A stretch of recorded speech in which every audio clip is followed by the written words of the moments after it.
অসুস্থতা একজন মানুষের জীবনে চলার পথে সৃষ্টি করে বাধা।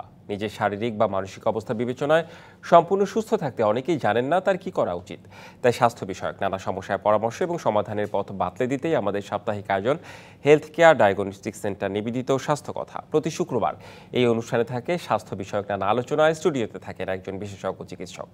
আমাদের সাথে আজ আছেন বঙ্গবন্ধু শেখ মুজিব মেডিকেল বিশ্ববিদ্যালয়ের ভিট্রিও রেটিনা বিভাগের সহযোগী অধ্যাপক ডাক্তার মোহাম্মদ আফজাল মাহফুজুল্লাহ। দর্শক, আমাদের আজকের আলোচনার বিষয় ডায়াবেটিক রেটিনোপ্যাথি, লক্ষণ, কারণ ও চিকিৎসা। আপনাদেরও সুযোগ রয়েছে স্ক্রিনে দেখানো নম্বরে ফোন করে চিকিৎসকের পরামর্শ নেবার। আপনাকে স্বাগত জানাচ্ছি আমাদের আজকের অনুষ্ঠানে। শুরুতেই জানতে চাই যে ডায়াবেটিক রেটিনোপ্যাথি বলতে কি বোঝাচ্ছি? ধন্যবাদ সুন্দর একটি চমৎকার প্রশ্নের জন্য। আসলে ডায়াবেটিক রেটিনোপ্যাথি বলতে আমরা বুঝি ডায়াবেটিক জনিত সমস্যার কারণে চোখের যে সূক্ষ্ম জালক একটা পর্দা, রেটিনা নামে একটি পর্দা আছে, সেই পর্দার কিছু রক্তনালী থাকে। সেই রক্তনালীগুলো আস্তে আস্তে ভঙ্গুর হয়ে যায়। ভঙ্গুর হয়ে গেলে সেটি আস্তে আস্তে জালক বিচ্ছিন্ন হয়ে রক্তক্ষরণ ঘটায়। সেই রক্তক্ষরণ ঘটানোর পরে যেই রেটিনার সমস্যা বা প্রদাহ সৃষ্টি হয় তাকে আসলে ডায়াবেটিক রেটিনোপ্যাথি বলে আমরা জানি। আচ্ছা, এটা কি ডায়াবেটিক পেশেন্টদেরই হয় মানে অধিকাংশ ক্ষেত্রে, নাকি মানে ডায়াবেটিক রেটিনোপ্যাথি কেন? বেসিক্যালি ডায়াবেটিক রেটিনোপ্যাথি কেন বলা হয়, কারণ এই রক্তনালীগুলোর মধ্যে একটা পেরিসাইট নামক একটা পর্দা আছে। এই পেরিসাইট নামক পর্দাটা ডায়াবেটিক জনিত কারণেই এফেক্টেড হয়। এবং যখন ডায়াবেটিক জনিত কারণে পেরিসাইটটা ক্ষতিগ্রস্ত হয়, সেই পেরিসাইট ক্ষতিগ্রস্ত করার জন্য যে এন্ডোথেলিয়াম ড্যামেজ হয় এবং রক্তক্ষরণ ঘটায়, সেটি শুধুমাত্র ডায়াবেটিসের জন্য হয় এবং এজন্য এটি ডায়াবেটিক রেটিনোপ্যাথি নামে পরিচিত। তার মানে যাদের ডায়াবেটিস রয়েছে তাদের জন্য এটা হচ্ছে বেশ সচেতন হওয়ার মতো একটি বিষয়। তাহলে এই যে এটার লক্ষণগুলো আসলে কেমন, কিভাবে বুঝবে যে সে ডায়াবেটিক রেটিনোপ্যাথিতে আক্রান্ত কোনো একজন ডায়াবেটিস পেশেন্ট? আচ্ছা, সবার আগে জানতে হবে যে তার ডায়াবেটিসের ডিউরেশনটা কতদিন এবং ডায়াবেটিসটা নিয়ন্ত্রণ রাখছে কিনা। সবচেয়ে লক্ষণীয় বিষয় হচ্ছে এখন ডায়াবেটিক সচেতনতা অত্যন্ত ভালো আমাদের দেশের সকল প্রেক্ষাপটে। সেই সাথে ডায়াবেটিক রেটিনোপ্যাথির ব্যাপারে অনেকে সচেতন, কিন্তু সমস্যা যে জায়গায় হচ্ছে সব ডায়াবেটিক রেটিনোপ্যাথি কিন্তু আসলে ট্রিটমেন্টের মধ্যে পড়ে না। এটা আমাদের আগে বুঝতে হবে। তাহলে আমাদের এটা বুঝতে হলে জানতে হবে ডায়াবেটিক স্টেজ কতগুলো। আমি যদি সহজভাবে বলি, ডায়াবেটিক রেটিনোপ্যাথি স্টেজে তিনটা স্টেজ ধরি, একটা ব্যাকগ্রাউন্ড, একটা নন প্রলিফারেটিভ, একটা প্রলিফারেটিভ। তো ব্যাকগ্রাউন্ড এবং নন প্রলিফারেটিভের ক্ষেত্রে কিন্তু আসলে কোনো চিকিৎসা প্রয়োজন হচ্ছে না। তাহলে একটা রোগী যখন আসলে একজন চক্ষু বিশেষজ্ঞ শরণাপন্ন হন, তাকে আগেই বুঝতে হবে সে কোন স্টেজে আছে। যদি দেখা যায় যে সে নন প্রলিফারেটিভ স্টেজে আছে অথবা ব্যাকগ্রাউন্ড স্টেজে আছে, তাহলে শুধুমাত্র বছর বছর ফলো আপ করলেই কিন্তু যথেষ্ট। এখানে একটু ইন্টারাপ্ট করি, এই ক্ষেত্রে কি ডায়াবেটিস বেশি হলে এই চোখের এই সমস্যা কি দেখা দেয়? হ্যাঁ, একটা হচ্ছে অনিয়ন্ত্রিত ডায়াবেটিস একটা প্রধান কারণ, আরেকটি হচ্ছে জেনেটিক ফ্যাক্টর, আর থার্ড যেটা কারণ সবচেয়ে ইম্পর্টেন্ট সেটা হচ্ছে ডিউরেশন। আচ্ছা, কারণ নিয়ে আলোচনা করব, আপনি যেটা বলছিলেন। হ্যাঁ জি, এখানে দেখা যায় যে আসলে কোন স্টেজে আমাদের আছে সেটা নির্ণয় করতে হবে।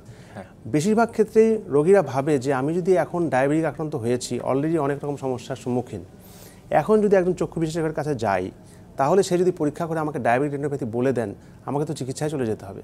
এই ধারণাটা সম্পূর্ণ ভুল।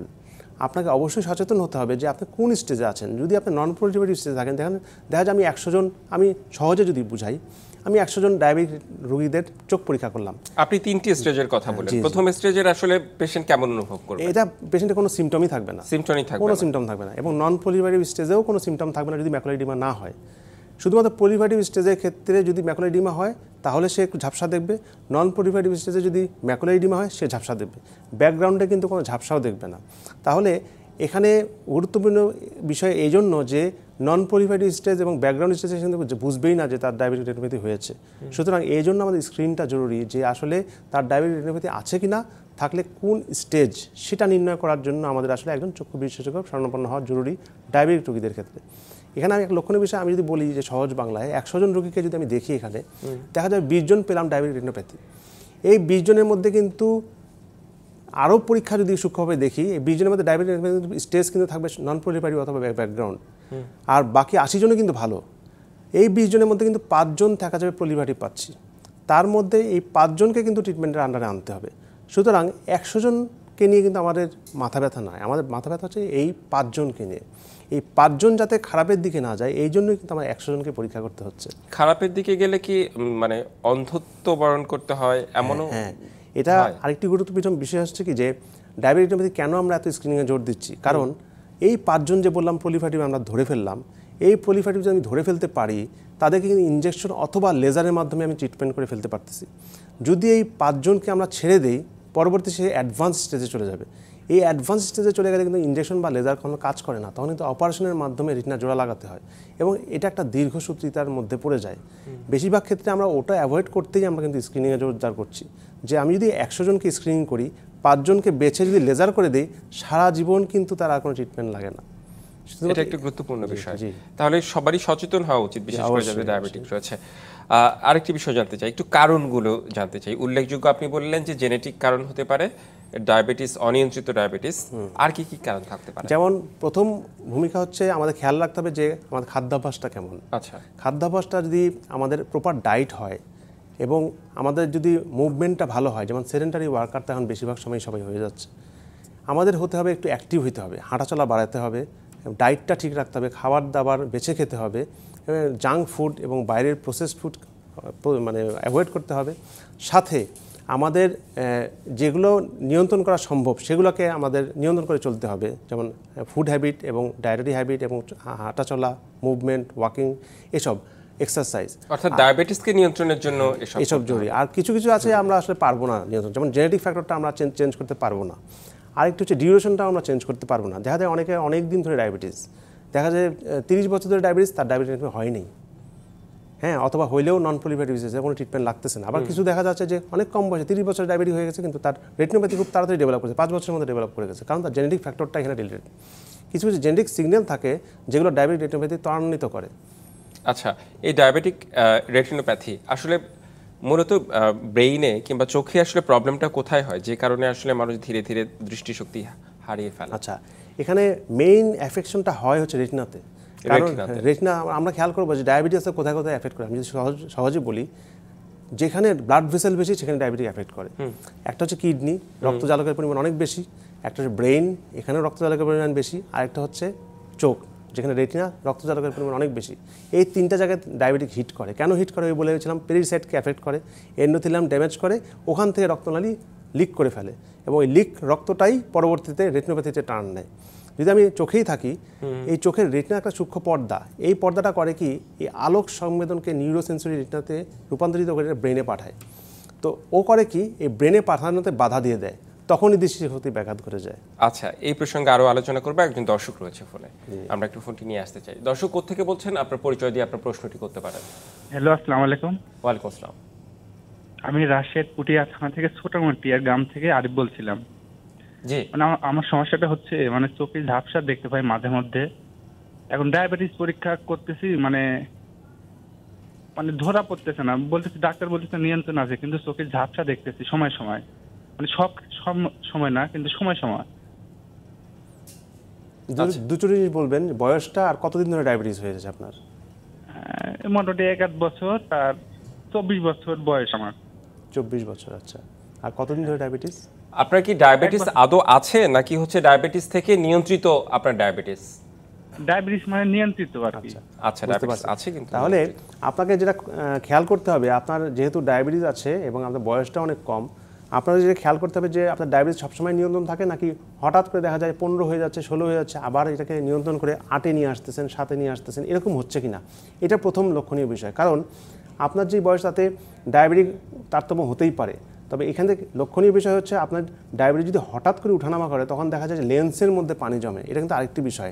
আমরা এখন রেটিনা থেকে সামনে চলে আসলাম, কারণ ওনার প্রশ্নের প্রেক্ষিতে লেন্সের সরবিটাল পাথ হতে পানি জমে গেলে তখন রিফ্র্যাক্টিভ চেঞ্জ হয়। উনি যেমন বললো, ওনার কমপ্লেনটা খুব সুন্দর, যেমন মাঝে মাঝে ঝাপসা দেখতেছে, মাঝে মাঝে ভালো দেখতেছে।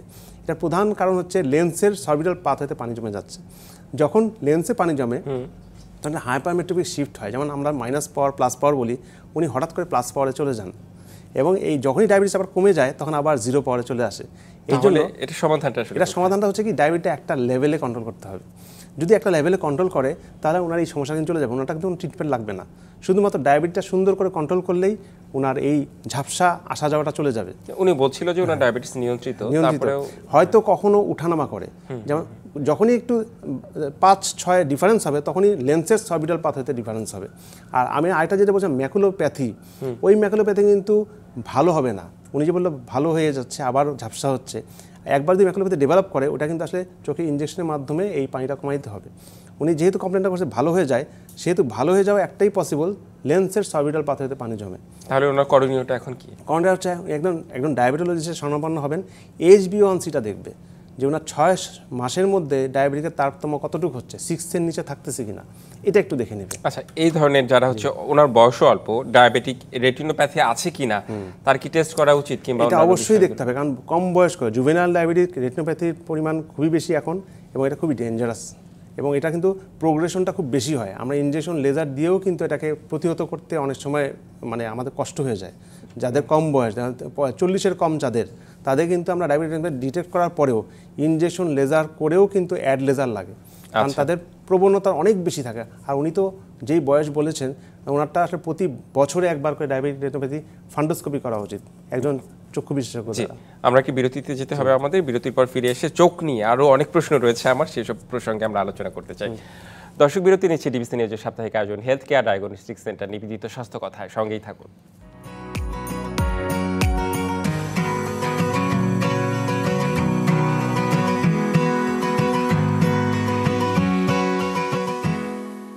আবারও স্বাগত ডিবিসি নিউজের সাপ্তাহিক আয়োজন হেলথ কেয়ার ডায়াগনস্টিক সেন্টার নিবেদিত স্বাস্থ্য কথায়। আমাদের সাথে আজ আছেন বঙ্গবন্ধু শেখ মুজিব মেডিকেল বিশ্ববিদ্যালয়ের চক্ষু বিজ্ঞান বিভাগের সহযোগী অধ্যাপক মোহাম্মদ আফজাল মাহফুজুল্লাহ।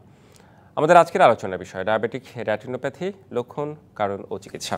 আমরা বিরতির আগে বিভিন্ন বিষয় নিয়ে কথা বলছিলাম, কারণ নিয়ে কথা বলছিলাম, লক্ষণ নিয়ে কথা বলছিলাম, চিকিৎসার বিষয় আসতে চাই, ইনভেস্টিগেশনের বিষয় আসতে চাই। অনেক সময় চিকিৎসকরা দেখা যায় যে অনেক বেশি টেস্ট দিয়ে ফেলেন, তো এতে করে তো পেশেন্টের জন্য এটা তো ব্যয়বহুল হয়ে যায়। এটা আসলে একটি খুব গুরুত্বপূর্ণ বিষয়, কারণ একটা রেটিনোপ্যাথি আমি যে প্রথমেই বললাম যে প্রতি বছর একবার করে দেখাবে, তো প্রতি বছর যে একবার করে দেখাবে এখানে কিছু ক্লিনিক্যাল ফাইন্ডিংস থাকে। আমি যে ডাইরেক্ট ফান্ডোস্কোপিক এক্সামিনেশন করবো তার আগে আমি ভিশনটা দেখে নিব, তার ভিশনটা 100-এ 100 আছে কিনা। এরপর আমি ডাইলেট করে ফান্ডাসটা নিজে ভালো করে দেখব। যদি আমি দেখি যে তার রক্তক্ষরণ আছে, সেটি শুধুমাত্র দেখার জন্য আমি একটা ছবি তুলতে পারি বড় জোর। এরপরে আরও কিছু পরবর্তী ইনভেস্টিগেশন, যেমন ওসিটি ম্যাকুলা অথবা ফান্ডাস ফ্লোরেসেন্ট অ্যানজিওগ্রাম, এগুলো ইনভেসিভ প্রসিডিউর এবং একটু ব্যয়বহুল। তো আমি কিন্তু প্রতি বছর তাকে এগুলো দেবো না, কারণ আমি যদি প্রতি বছর তাকে এই বড় বড় পরীক্ষাগুলো দেই, রুগীও কিন্তু একটু বিপদে পড়ে যাবে। এটা আমার যৌক্তিকতাও নেই, কারণ আমি তো দেখতে পাচ্ছি, রেটিনা দেখতে পাচ্ছি, কোনো ট্রিটমেন্ট করতে হচ্ছে না, আমি বুঝতে পারছি, তাহলে এসব অযথা টেস্টের কোনো প্রয়োজন নাই। তো প্রতি বছর আমার কাছে যখন আসবে, আমি শুধুমাত্র তাকে দেখে স্টেজটা আমি প্রেসক্রিপশনে নোট ডাউন করে দিব যে সে এই স্টেজে আছে, তার এই মুহূর্তে কোনো চিকিৎসার প্রয়োজন নাই, আবার পরবর্তী বছর আসলে দেখিয়ে যাবে। তাহলে কিন্তু সে প্রতি বছর আমার কাছে যা সে দেখিয়ে গেলেই হলো। এর পরবর্তীতে যখন আমি দেখবো তার কোনো ফাইন্ডিংস আছে, যেমন ম্যাকুলাতে ইডিমা যদি আমি সাসপেক্ট করি ক্লিনিক্যালি, তখনই আমি ওসিটি স্ক্যান দিব ইডিমার পরিমাণটা জানার জন্য। অযথা তাহলে দেখা গেলো কি ওসিটি ম্যাকুলা করে আমি পরিমাণটা জেনে গেলাম। এরপরে আসি, যদি বললাম যে প্রলিফারেটিভ স্টেজ যদি হয়ে যায়, ওই 20 জনের মধ্যে 5 জনের যেটা বলেছিলাম, ওই প্রলিফারেটিভ স্টেজটা আমি যদি নিউ ভেসেল দেখি ক্লিনিক্যালি, তখনই আমি সেটা কোথায় লিক করতে সেটা দেখার জন্য আমি অ্যানজিওগ্রাম করব, আদারওয়াইজ কিন্তু অ্যানজিওগ্রাম করব না। অর্থাৎ ফাইন্ডিংস থাকলে সেই সব বিষয়ে আপনারা বেসিক টেস্টগুলো আমি আগে দেখব যে কোথায় আমার লক্ষণীয় জিনিসটা আছে, সেটা ডিটেক্ট করার জন্য আমি টেস্টটা করব, আদারওয়াইজ টেস্টের কোনো প্রয়োজন নাই। আচ্ছা, আরেকটু আসি চিকিৎসা পদ্ধতি, মানে কিভাবে রেটিনোপ্যাথির চিকিৎসা করা হয় এবং খরচটাও জানতে চাই। সেই সাথে আগে চিকিৎসা পদ্ধতি একটু জেনে নিই আপনার কাছে। এখানে ব্যাপার হচ্ছে কি যে চিকিৎসা পদ্ধতির মধ্যে অনেকগুলো ভ্যারাইটিস আছে। যেমন প্রথমে বললাম যে একটা স্ক্রিনিং করে আমি ডিটেক্ট করবো কার চিকিৎসা লাগবে কার লাগবে না। এখানে কিন্তু আমি বললাম কি বেশিরভাগই কিন্তু চিকিৎসা লাগে না, কিছু অংশ যাদের চিকিৎসা লাগে তাদের কারো ইনজেকশন, কারো লেজার, কারো অপারেশন। তো বেশিরভাগ ক্ষেত্রে রোগীরা একটু দ্বিধাদ্বন্দ্বে পড়ে যায়, কারণ একজন বলে দিল ইনজেকশন, আরেকজন বলে দিল লেজার। তো এখানে কিভাবে আমি বুঝবো কখন ইনজেকশন কখন লেজার? অবশ্যই আমাকে কনফিডেন্ট হতে হবে, আমাকেও কনফিডেন্ট হতে হবে, রুগীকেও কনফিডেন্ট হতে হবে। রুগীর সমস্যা ম্যাকুলাতে পানি জমেছে, সেক্ষেত্রে আমাকে অবশ্যই ইনজেকশন দিতে হবে, ইনজেকশন দিয়ে সেই পানিটা কমাতে হবে।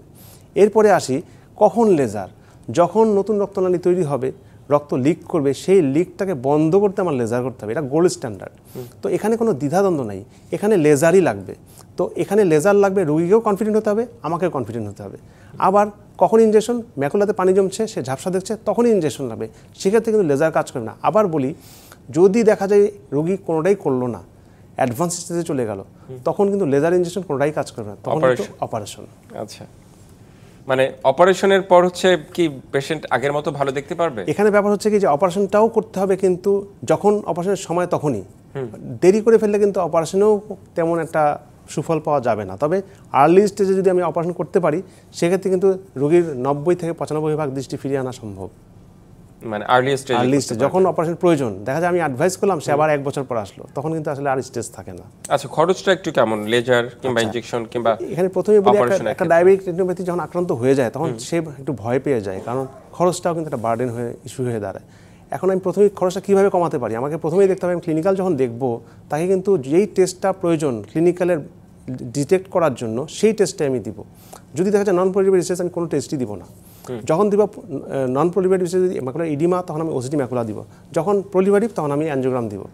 এই 3টা ডিটেক্ট করার মাধ্যমে টেস্টের খরচ কমাতে পারি, 1। আর 2 নাম্বার হচ্ছে ইনজেকশন বা লেজার, যখন যেটা লাগে সেটাই আমি দিব। যেমন ইনজেকশনের খরচটা এভাবে কমাতে পারি যে যখন একটা ইনজেকশন দিলে হয়ে যাচ্ছে, আমি একটা ইনজেকশনের পরবর্তী লেজারে চলে গেলাম, আর লেজার যেখানে লাগতেছে সেখানে আমি ইনজেকশনে গেলাম না। কারণ আমাদের দেশের প্রেক্ষাপটে যদি আমি বলি যে বাইরের দেশের প্রেক্ষাপটে আমি ইনজেকশনের মাধ্যমে যেটা প্রলিফেরেটিভ স্টেজ ট্রিট করতে পারি, সেটা বাইরের দেশে ইন্স্যুরেন্স কভারেজে সম্ভব, কিন্তু আমাদের দেশের ইন্স্যুরেন্স কভারেজে কিন্তু আসলে ট্রিটমেন্ট পসিবল না। সো আমাদের সেই বিবেচনায় আমরা ইনজেকশন যেহেতু ব্যয়বহুল হয়ে যায়, সেক্ষেত্রে কিন্তু আমরা লেজারে কনভার্ট করে তাকে কিন্তু সারা জীবনের জন্য মুক্ত করে দিতে পারি। বিএসএ মিমিউর কথাই যদি আমরা ধরি, সেখানে আসলে চিকিৎসা যদি আমরা ইনজেকশনের কথা বলি, আমাদের যেটা অফ লেভেল ড্রাগ অ্যাভাস্টিন সেগুলো শুধুমাত্র 3000 করে পড়ে পার ইনজেকশন, আর লেজার যদি বলি 2000 করে পড়ে পার আই। তো এই এবং টেস্টও কিন্তু যথেষ্ট খরচ কম। আচ্ছা, একই সঙ্গে দুটো চোখ আক্রান্ত হতে পারে নাকি একটা চোখে শুধুমাত্র? একসাথে দুটোই আক্রান্ত হতে পারে, আবার একটা চোখ আক্রান্ত। সাধারণত দুইটা একই সাথেই আগায়, অনেক ক্ষেত্রে দেখা যায় কম বেশি হয়ে যায়। আচ্ছা, এই ক্ষেত্রে হচ্ছে গ্লোকোমা আর রেটিনোপ্যাথি, এটার আসলে পার্থক্যটা কোথায়? আচ্ছা, এখানে দুটা বেসিক পার্থক্য হচ্ছে গ্লোকোমা হচ্ছে চোখের প্রেশারের সমস্যা। আমরা জানি রেটিনাতে অপটিক নার্ভ হেডের চারপাশে থাকে পর্দা, ওই পর্দাটাই জড়ো হয়ে ম্যাকুলা এই অপটিক নার্ভ হেডের মাধ্যমে ব্রেনে পৌঁছায়। তো রেটিনার ফুল সিগন্যালটা অপটিক নার্ভ হেডের মাধ্যমে ব্রেনে যায়। গ্লোকোমাতে ক্ষতি হয় অপটিক নার্ভ হেড, আর ডায়াবেটিক রেটিনোপ্যাথি ক্ষতি হয় রেটিনাতে। রেটিনাটা ক্ষতি হয় হচ্ছে ব্লাড ভেসেল অক্লুশন অথবা লিকেজের মাধ্যমে, আর গ্লোকোমাটা হয় হচ্ছে প্রেশারের মাধ্যমে। যখন প্রেশার বেড়ে যায় অপটিক নার্ভ হেডের কাপিংটা বেড়ে নিউরন লস হয়, তখন দৃষ্টির পেরিফেরাল দৃষ্টি আস্তে আস্তে কমে যায়। আর ডায়াবেটিক রেটিনোপ্যাথি সেন্ট্রাল দৃষ্টি ক্ষতিগ্রস্ত হয়, আর গ্লোকোমাতে পেরিফেরাল দৃষ্টিটা আগে নষ্ট হয়। ও, এটা হচ্ছে বিষয়। আর আবার আরো বেশ কিছু চোখ ইস্যুতে প্রশ্ন রয়েছে। অনেকেই আমরা হচ্ছে কম্পিউটারের দিকে দীর্ঘ সময় তাকিয়ে থাকি, তো সেই ক্ষেত্রে অনেকের চোখ দিয়ে পানি পড়ে, তো সেই ক্ষেত্রে আসলে তাদের কি করণীয়? বেসিকটা যদি আমি বলি, কারণ আমি বেসিকটা বলতে চাই কেন, কারণ আপনার ট্রিটমেন্ট আপনার নিজেকে করতে হবে, সকল কিছু কিন্তু ডাক্তার দিয়ে হবে না, আপনার যাওয়াও সম্ভব হবে না। আপনি যদি বেসিকটা জানতে পারেন যে কেন আপনার এই সমস্যা হচ্ছে, আপনি নিজেই কিন্তু আপনার নিজের ডাক্তার। কিভাবে? আপনি অনেকক্ষণ কম্পিউটারের দিকে তাকিয়ে আছেন বা এই স্ক্রিনের দিকে তাকিয়ে আছেন, তো দেখা যায় আমাদের চোখে কয়েকটা লেয়ার থাকে। একটা সামনের দিকে থাকে লিপিড লেয়ার। আমরা জানি একটা অয়েল যদি থাকে পানির পিছনে, এই পানিটা কিন্তু সহজে আর্দ্রতায় আসতে পারবে না। যখন আপনি চোখের পাতাটা খুলে রাখছেন, ওখানে কিন্তু একটা লিপিড লেয়ার থাকে, আর তার পিছনেই থাকে একটা পানির লেয়ার। তো যখন আপনি অনেকক্ষণ দীর্ঘ সময় খুলে রাখেন, এই লিপিড লেয়ারের ক্ষমতা হচ্ছে 15 সেকেন্ড সে ধরে রাখতে পারে লিপিড লেয়ারটা। যখন আমরা স্ক্রিনে তাকিয়ে থাকি তখন দেখা যায় যে এই 15 সেকেন্ডের বেশি, অনেক সময় একটা স্ক্রল পড়তে 20 সেকেন্ড 25 সেকেন্ড লেগে যায়, বিশেষ করে কম্পিউটার ওয়ার্কাররা অনেক জরুরি কাজ করেন।